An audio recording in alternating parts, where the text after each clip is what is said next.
Hey, what is up guys? Commander Zoid here, and I'm sorry for the late upload today. I did have a video ready for yesterday, so I couldn't post it today. And it's sometimes you get these blocks where you can't just think of something to make, and you know, the usual. But today I have a really cool video for you guys. These are just some tips for you if you're a new player to Rainbow Six Siege.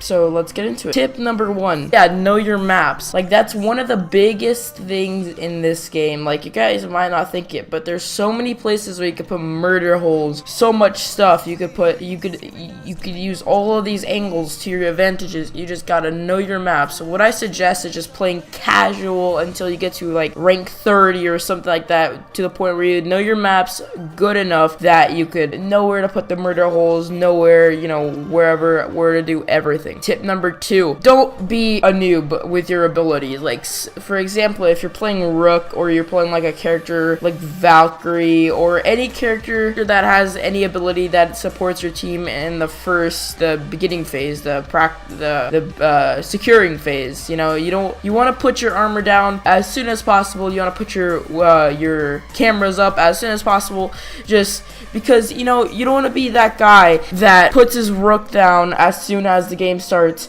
and then all the attackers just freaking kill your whole team while they're grabbing their Rook armor. That would just be dumb. Or not even put it down at all. You'll just be even dumber. And yeah, you just want to do that. And a kind of thing that adds this thing, always reinforce. You have reinforcements that could be used somewhere.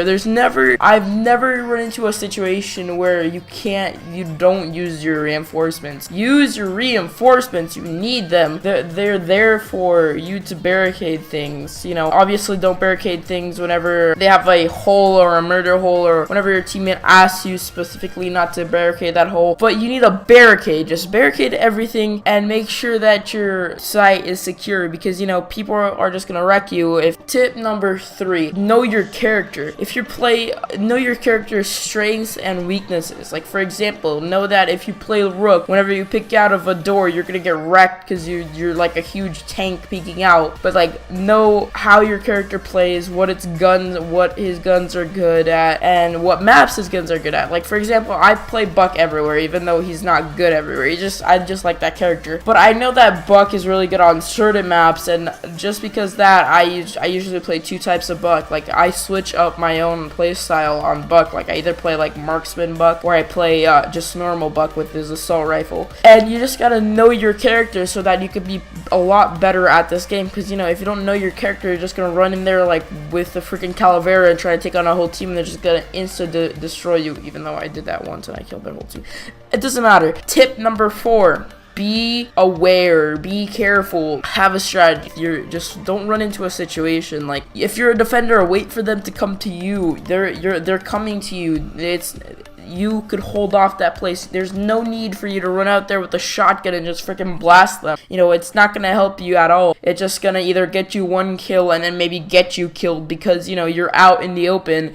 If you're an attacker, you obviously can't run into the defense room because you're just gonna get freaking shot down easily, and you gotta use your team. That actually moves us on to tip number 5. Better be safe than sorry. Whenever you play an attacker or defender and you might think that there's one guy in that room, even though there isn't, you better be safe and check, and, you know, be more tactical. Yeah, it wastes you like 5 seconds of your time and you only have 30 seconds to plant the bomb, but if that attacker was there, you would have died and lost a round. But if you know that attacker is there, you would have killed them and won the round for your team. So little things can make the difference, and it always matters. And you have to play strategically and always be better safe than sorry, you know. But that's basically it, guys. Hope you guys enjoyed this video. Hit that like button, hit that subscribe button. I actually really like this video. I thought about it for a bit, and I want to help out. And that's basically it, guys. So hope you guys enjoyed this video, and peace.